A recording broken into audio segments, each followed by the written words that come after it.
Contessa Brewer, we are getting reports in about possible bomb threats aboard two Air France flights traveling from the United States to Charles de Gaulle Airport in Paris. One flight, reportedly Air France Flight 65, was traveling from Los Angeles to Paris. It was forced to make an emergency landing in Salt Lake City. We're also hearing about another Air France flight, Flight 55, forced to land in Halifax, Nova Scotia. Kris Van Cleve is on the phone right now. Kris, what are you able to learn? Well, what I can tell you is that sources say both flights received telephonic bomb threats tonight, and that then prompted the diversion to Salt Lake City and to Halifax. The flight out of Los Angeles is described as an Airbus A380. That's the super jumbo jet, the two-decker airplane. That's a pretty big airplane. The flight out of Washington Dulles Airport is typically a 777. Diverted to Halifax.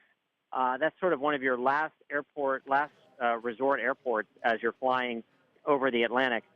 Salt Lake City, of course, on the way between Los Angeles and France. In both of these cases, there was a bomb threat phoned in on these two flights.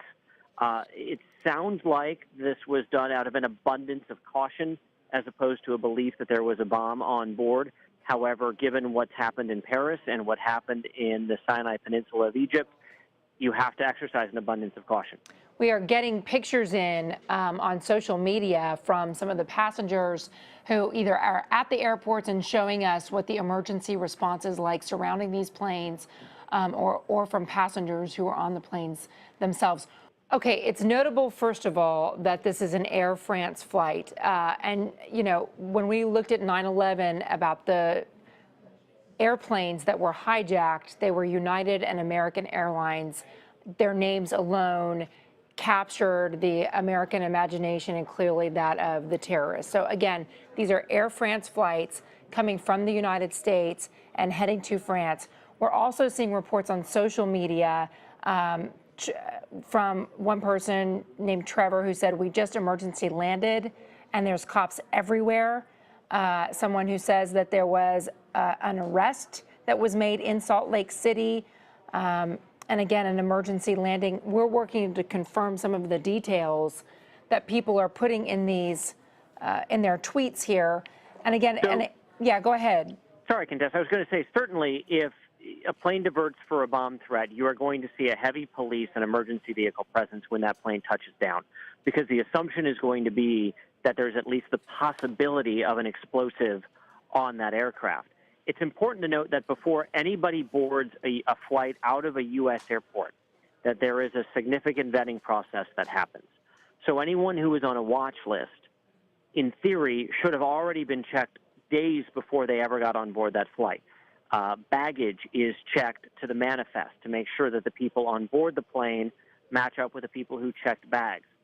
So there are processes in place to make sure that a device doesn't get on board an airplane like happened in Lockerbie in the Pan Am bombing that appears to maybe have happened in the Metrojet bombing. And Kris, there are measures in place to make sure that doesn't happen. But that said, if there is a bomb threat made against an airplane, you will see an emergency landing and you'll see a strong police presence. If you think back to this summer, we had a rash of these where people, as like a prank, called these in against a host of airliners, and each time it resulted in an emergency landing and a heavy police presence.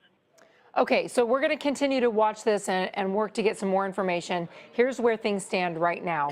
It looks like we have two Air France flights, both of them originating from the United States, one from LAX, one from Washington, D.C., both heading for Paris.